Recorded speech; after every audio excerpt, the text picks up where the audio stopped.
As I've said before, the system of government we live under today didn't have its roots over 200 years ago with the Declaration of Independence and the Constitution.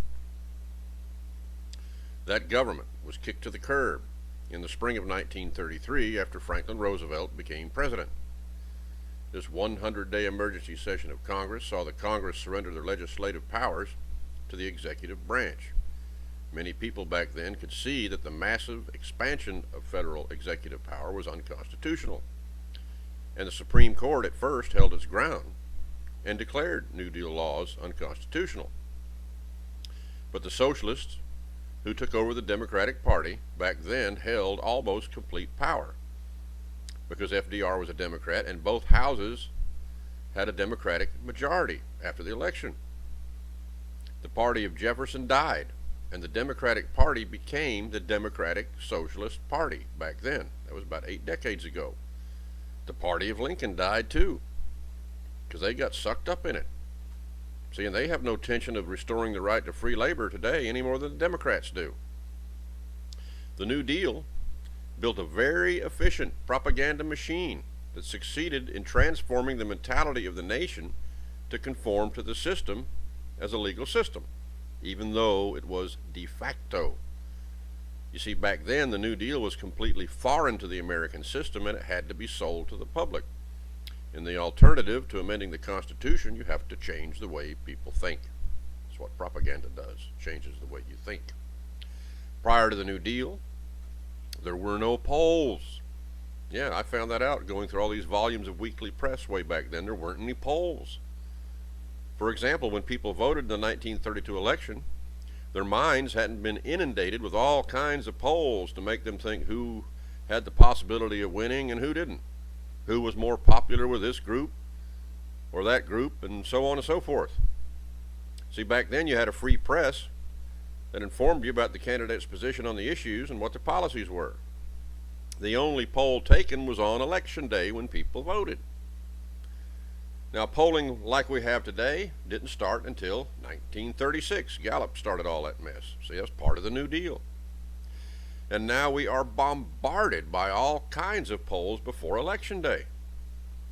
Now, folks, let's try to block out all the polls that the media has fed us for months and months on end and draw some conclusions as to who the most popular presidential candidate is in this election. So, since polls don't exist, let's just try to forget about these polls. How could we gauge candidates' popularity? Well, of course, the first thing any reasonable person would do would be to look at the attendance at the campaign rallies. Now, what does this show? Okay, and this is an article that was by the Gateway Pundit, and this appeared in October 24th, 2016. But here we go. August rallies, September rallies, October rallies. You can look at it for yourself and do the math and see what the totals are. But anyway, Trump had over 500,000 more people attend his rallies than what Clinton did during this period of time. If we add it all together, both Trump's and Clinton's rallies together, we get 593,325 people attending all these rallies. That means Trump gets 94.7% of the attendance, and Clinton gets 5.3% of the attendance of all the people that went to campaign rallies. So, who looks like the most popular candidate when it comes to campaign rally attendance? Let's look at the book sales. Now, this comes from a March 9th Yahoo Finance article. Okay, candidate book sales for 2016. And the article is entitled, "If Book Sales Were Votes, Donald Trump Would Be President." Okay, and as of March 9th, 2016, Clinton had 2,200 sales in her book. Trump, over 67,000. So according to that, who seems to be more popular? All right, let's look at how people view these rallies on social media, on the web. Well, here's the Gateway Pundit, this same article that showed how the campaign rally totals were. And on the weekend before the 24th, both Hillary and Donald Trump had rallies in Cleveland. About 1.7 million people viewed Trump's rally. 3,825 people viewed Hillary's rally. So, it doesn't take a genius to figure this out. If you just eliminate the polls, Donald Trump would overwhelmingly be considered the most popular candidate, wouldn't he? Yeah. You see what these polls do? Yeah, you see what the purpose of these polls are? Messes with your head, doesn't it? See, the polls we're continually fed tell the story that Clinton's popularity is greater than Donald Trump's. We're told by the media that the polls are scientific and therefore accurate. Well, Adolf Hitler in his book Mein Kampf, he said propaganda was a true art. He never said it was scientific. Anyway, plain common sense tells us that Clinton isn't that popular. Even with yard signs, we can see that. Yeah. Look around your area. Who has the most yard signs, Trump or Clinton? Therefore, I submit that the polls are propaganda. They're the product of a democratic socialist propaganda machine whose purpose is to make us think Clinton is going to win the election so that we will accept her alleged victory on election night. Electronic voting makes this election theft possible. If the system is set up to distribute votes by allotment rather than honestly counting them in whole numbers or integers, then Clinton will be given enough percentage of the vote in crucial states to ensure she gets over 270 electoral votes and becomes president.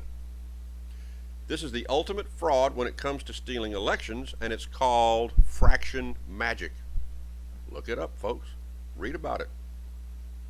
This will negate the monster vote, because no matter how many votes are cast, they will be apportioned to the levels the system is set up to apportion the votes. For example, if the system is set up in a state to give Clinton, say, 44% of the vote, and Trump, say, 42%, then that's the way it'll be, no matter how many people vote. But this all makes sense if you have the knowledge I do and can see how far the socialism of the New Deal has progressed in eight decades since it started under FDR. Now, Garrett, in reporting in the 100 Days article, that emergency session of Congress in the spring of 1933, exposed the power-grabbing and haughty attitude of the New Order back then. Let's read this. And this comes from his August 12, 1933 article in the Saturday Evening Post. It was a lawless spirit, not, of course, in any bad sense, rising only from a kind of exalted impatience towards any law that might be invoked to mar the good design. To anyone who said such an act or this one, or that one was unconstitutional and would be so held by the Supreme Court, an answer that became current was, those who imagine the new order can be defeated by an appeal to the Supreme Court on the Constitution will be disappointed.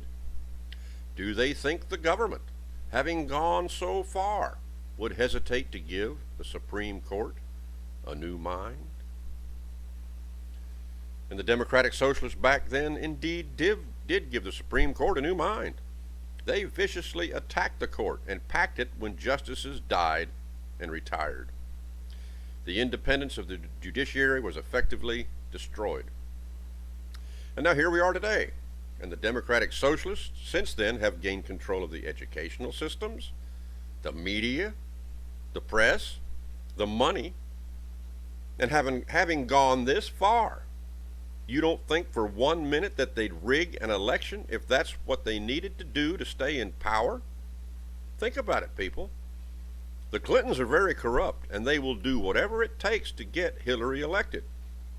If it can't be done honestly, then they'll try to do it by massive fraud. That's just the way they are. They're corrupt.